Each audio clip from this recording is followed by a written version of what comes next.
Yo, what's up? It's your boy Diz, and we back with another episode of Halftime with Dizzy, man. We only got a couple more of these, man. The college football season is about to end. NFL season, we're not that far away from the big game, man. I appreciate you tuning in and week out to hear me break it down, man. I want to start by saying this.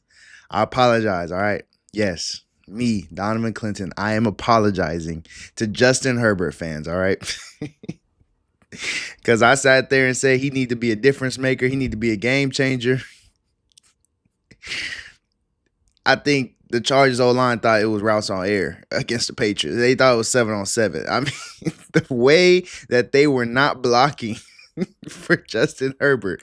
Holy shit. Okay, so I want to apologize to Justin Herbert fans for making it seem like it was all on him, because if you had to point a finger at anybody as to why the Chargers lost this past weekend, you definitely wasn't pointing at Justin Herbert. All right. But without further ado, let's get right into the game plan, man. As always, we're going to start with the halftime headlines. I did a little bit of film watching, and I'm going to do a quick preview on the national championship and tell you some strengths and weaknesses from Indiana and Miami and how both teams can win that game, man. From there, we got some good NFL playoff topics to talk about in No Huddle. He's Diffie, of course, some predictions, and as always, the halftime speech to wrap it all up, man. We are slowly inching our way, man, to 300 subscribers. You know the goal is 350, man. But once we hit 300, it seems like 350 is just right there. It's right around the corner, all right? So again, if you are new to the channel, please hit that subscribe button, man. I appreciate you tuning in. If you're not new,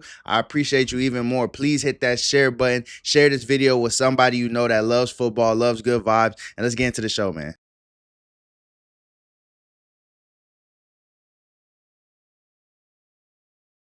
If you don't know already, the big game is going down this Monday, man. The national championship taking place between Indiana and Miami. It's in Miami, so a lot of people are giving Miami the edge because of that. And if they're not giving Miami the edge because of that, it's because they think that Indiana is just way too good to be beat right now. I did a little bit of film watching. I wanted to watch both teams play a common opponent, and that was Ohio State. Indiana played them in the Big Ten Championship, and Miami played them in the second round of the college football playoff, man. And I had some key takeaways, and ultimately, I see how both teams can be victorious. Obviously, only one will be. But if either team wants to win, here's the things that they have to do, man. Starting with Miami.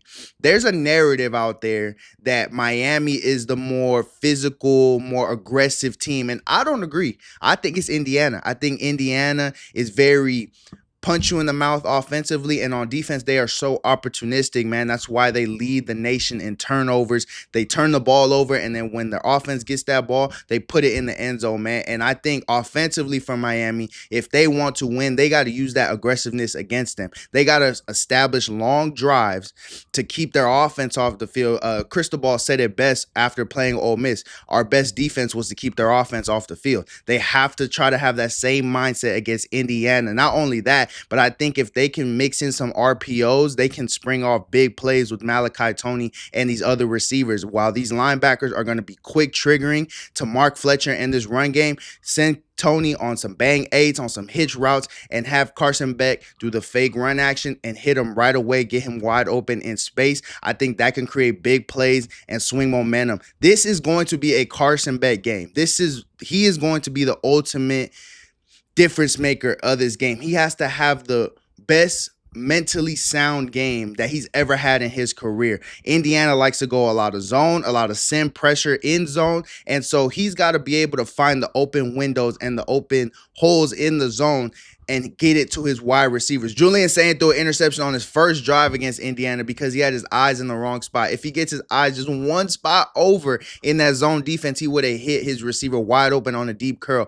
But this Indiana zone is so deceptive, and they're so good at doing their jobs that they're going to make you think something's open when it's not. So Carson Beck really has to do a good job of keeping his eyes in the right place and throwing his receivers open in those windows. Moving over to the defensive side for Miami, which has been the backbone for this Hurricane team on this playoff run. They have to force negative plays. I know it sounds like but You say that because when you watch the Indiana tape, they don't beat themselves. They don't have mental lapses. They rarely have negative plays. Every play is either going forward or at worst, it's a no gain, an incomplete pass, a run for no gain, whatever the case may be. But they are rarely going backwards. Miami's got to force that up front specifically. They have a lot of good overload stunts up front that they do. Bane has got to be an absolute game wrecker, and if they're going to double and triple team him, then the other guys got to come through and get pressure on Mendoza and force him to make a mistake. Moving on to what Indiana has to do in order to win this game, man. They got to take advantage of Miami's filling out process. Miami doesn't have a single first quarter touchdown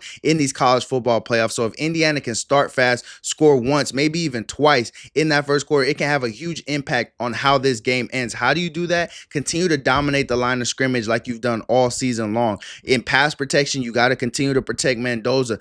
Don't allow the others on that Miami D-line to beat you because you're overcommitting to Bane. We've seen it in the Ohio State game. They have so much attention on Bane because he is a top guy in this upcoming draft, and the others end up disrupting that pass game. You can't allow that. Also, you got to create good route combinations to beat this Miami back end. They run a lot of cover 3 match, invert 2. You got to have some good shot plays lined up to take the top off this defense. Moving on to what they have to do defensively, you have to win first and second downs and make Carson Beck beat you. Miami likes to dink and dunk all the way down the field. On first and second down, they like to hand it off to Fletcher. They like to dump it off quickly to Malachi Tony, get them 3, 4, 5 yards. That way on third down, Beck is just throwing a quick out to the sideline for a first down. If you win on first and second down, now you're forcing Beck to complete longer passes. And again, think a little bit while facing that zone defense, and Beck hasn't done well against zone defenses this year.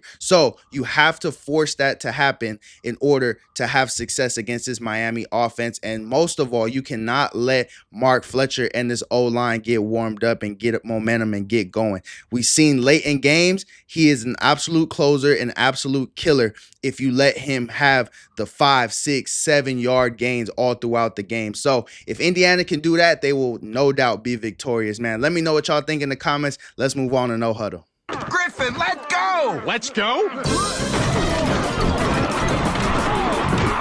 We're gonna overload their left side, force them to cover tweeter one-on-one. And no huddles. What? I'll call the plays from the line. Defense will never know what hit them. First up on No Huddle, man, do we have to pump the brakes on thinking the Rams are going to come out the NFC? They barely escaped Carolina with a 34-31 win, and a big reason that is because in the third quarter, Matthew Stafford could hardly get anything going because this Panthers zone pressure was getting to him and affecting him. Even if the Rams picked up the blitz and Stafford had a clean pocket, he still was kind of seeing ghosts a little bit, man, and it has me thinking, if they get past Chicago and if Seattle gets past San Francisco, how is that game going to look? How is that Seattle defense going to affect Matthew Stafford? I know that they've played twice already and Stafford's done well the most recent time that they played each other. But in Seattle, with the Super Bowl berth on the line, this defense is going to be absolutely lethal. And if you're facing a better offense that can create separation, unlike the Carolina Panthers,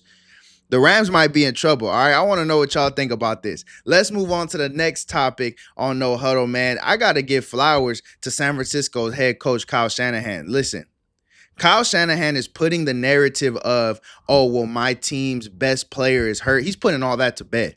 Who's more hurt than the 49ers? And he just went on the road and beat the defending Super Bowl champs.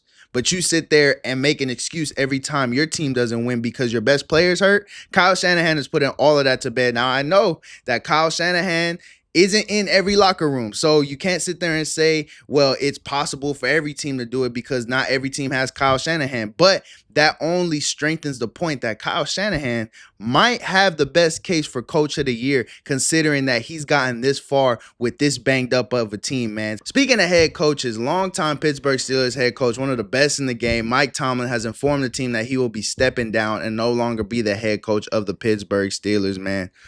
Here's the crazy part about Mike Tomlin being a free agent coach. The best place for him is probably the Baltimore Ravens. I say that because every other head coaching vacancy either has a roster that just sucks or they have a solid quarterback with no real pieces around them, or they have good pieces but no quarterback. And no one has dealt with question marks at the quarterback position worse than Mike Tomlin over the last 5 years. But the only team that has both a quarterback and foundational pieces around that quarterback is the Baltimore Ravens. So I think if you pair Mike Tomlin's coaching and the culture that he brings with the Baltimore Ravens and their talent, they will immediately be AFC Championship, Super Bowl caliber team. If you're asking Mike Tomlin to go to a rebuild situation and rebuild a squad, I don't think he's proven that he could do that, because look at Pittsburgh over the last 5 years. They've looked bad offensively because of their lack of weapons. They've had question marks at the quarterback position ever since Big Ben retired. And I think that if you're going to a Tennessee, a New York, a Miami, Mike Tomlin will struggle just like he has the last 5 years. But if you send him to a place that has an MVP quarterback, that has an all-pro running back, and some great pieces on the defensive side of the ball, because we know how Mike Tomlin can get a defense ready, that can be a Super Bowl winning team right there. Let me know what y'all think in the comments. Where do y'all think he should go? Let's move on to He's Diffie. Wide open man. A flick into the end zone by Jerome Simpson. First up on He's Diffie, I've mentioned him before, man. Mark Fletcher, just an absolute closer, running back for Miami, 133 rush yards in the 31-27 win over Ole Miss. Without him, man, you will be asking Carson Beck to do a whole lot, and I think that this Miami O-line and Mark Fletcher takes a lot of pressure, a lot of weight off of Carson Beck's back, and allows Carson Beck to just be the true game manager that he needs to be. And that's why they've been so dangerous in these playoffs, man. Moving on, Caleb Williams, quarterback for the Bears, 361 pass yards, 2 touchdowns, 25 points in the fourth quarter after being down 18 at the half. They won 31-27. Against their longtime rival, the Green Bay Packers, at home, man. It was electric. Shout out to Caleb Williams and that offense, man. Lastly, Demarcus Robinson. A lot of y'all are saying, who? I was saying the same thing. Wide receiver for the 49ers. He had a breakout game in the biggest stage possible, man. 6 receptions, 111 yards, and a touchdown in a 23-19 road win over the Eagles, man. Mark Fletcher, Caleb Williams, Demarcus Robinson, they were all different this past weekend, man. Let me know if you thought anyone else was different and should have been on this list. Let's move on to the predictions. One thing.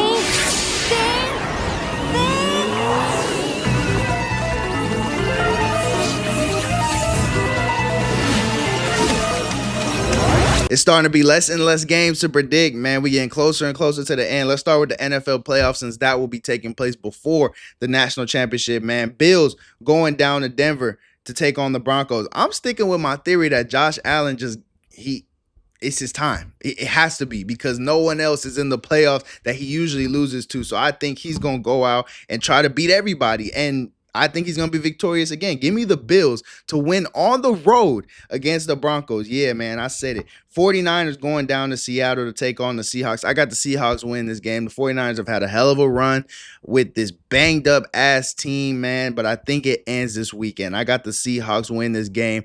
That crowd is about to be insane, playing a divisional rival. You haven't been this far in quite some time. I think that the Seahawks are going to punch their ticket to the NFC Championship game, man. Rams going down to Chicago to take on the Bears. I got the Rams win this game, even though I have some questions about the way that Stafford did against zone pressure and the way that the Rams weren't really able to protect them as well against the Carolina Panthers. I think that when you look at the Bears and how their youth showed in that first half of the Packers game, man. Even though they showed a lot of maturity and a lot of great things in the second half to come back and win, I think you're facing a team that is more disciplined and won't allow you to make those mistakes in the first half and then come back and recover in the second half. So I got the Rams winning this game on the road, man. Lastly, for the NFL playoffs, man, this Houston Texans and that lethal defense going down to Foxborough to take on the New England Patriots. I got the Patriots win this game at home, man. I think that this is a lot better offense that the Texans will be playing. I don't think this Patriots offense will spot the Texans 14 points like the Pittsburgh Steelers offense did. And I think that this is a team overall in New England that will not let this Texans just hold a 7-6 lead for a majority of the game. I think that they're going to create a little bit of separation, which is going to put pressure on CJ Stroud and this Texans team. Nico Collins left the game with a concussion. Who knows if you'll have him? I think that the way that Stroud and this offense looked against Pittsburgh, it makes me a little shaky about that, man. And I think that New England might have an even better defense than the Steelers. So I think that when it comes down to who's going to figure out who first, I think that the Patriots, Josh McDaniels, Drake May, I think that they'll figure out this Texans defense and figure out how to score points before this CJ Stroud-led Houston Texans offense does against the Patriots, man. So those are my predictions for the NFL. But we got to talk about the big game, man. The national championship, Indiana, Miami. Who is going to win this game, man? It's in Miami, so Miami has been given a slight edge by some people, but a lot of people believe Indiana can pull this off because of how well they've been playing, and I am one of those people. I am taking Indiana to win this game because I think it's going to come down to quarterback play. Who does better against the great defense that's in front of them? And I think that Fernando Mendoza, the #1 overall pick, the Heisman winner, will show just why he is that once again. And I think Carson Beck, he struggled against zone defense all season long, and he will struggle again against this Indiana defense when it matters most, man. Those are my predictions for the weekend. Let me know if you think differently or if you agree, man. Don't be afraid to say you agree with me now. All right, a lot of people will sit there and tell me, have no problem telling me when they disagree. Don't be afraid to tell me when you agree. All right, let's move on to the halftime speech. The Cinderella story is over, man. Right? They're fighting for clicks, we're fighting for wins. There's a difference, right? There's a difference. I'm hurt, dog. Don't ask me if I'm all right. Hell no. Joaquin said dominate, and we not doing it. I'm putting my heart in this dog. Let's go, man. Let's go, baby. Let's go. Lord, just want inside your heart and find out who you really are. Make sure you look at your teammates today and you come out and you give pure hell today. This team ain't ready for us. Let's prove that they ain't ready for us. Get in here. Let's go. Get in here right now. Get in here. Hey, we got 30 minutes for the rest of our lives. 30 minutes for the rest of our lives. Halftime speech, you already know what it is, man. A little nugget to help you get through the rest of your day, week, month, year, wherever you at in life. I'm hoping what I say can help motivate you just a little bit, man. The same way a head coach goes in at halftime and tells his team, hey, this is what happened in the first half. Now we enter in the second half of the game, man. Let me motivate you a little bit, all right? This is what that is. And my message to you today, man, is remember this. Consistency kills complacency. All right, we've made our New Year's resolutions. We're a couple weeks into the new year, and I'm sure you're already feeling like, oh, yeah, I don't know, man. I don't know. And so you're sitting there. Some days you're skipping your workouts or you're skipping what you know you should be doing. You're getting a little complacent because maybe the first 2 weeks you've done good and you've looked good and stuff like that. But the only reason why you haven't been complacent before is because you've been consistent. As soon as you get inconsistent, that's when you allow complacency to come in, and now everything's going to unravel, and now you're going to be at the beginning of 2027 saying, damn, I didn't do the things that I was supposed to do. Stay consistent, stay on your grind, stay doing what you're supposed to be doing, and kill complacency, man, because complacency just brings in a lot of bad things that you don't want taking place in your life, man. That's all I got for the halftime speech, man. Like I said, we getting closer and closer to 350 subs. Please, please, please hit that subscribe button if you're new. Share with a friend if you're not, and I will be doing a giveaway at 350 subscribers, man. I got some great things lined up after the football season, so I can't wait to share those things with you, man. Let me know who y'all got in the national championship and who y'all got in these NFL playoffs, man. Just stay tuned. You know we're going to break it down. I'm going to have another video for you real soon.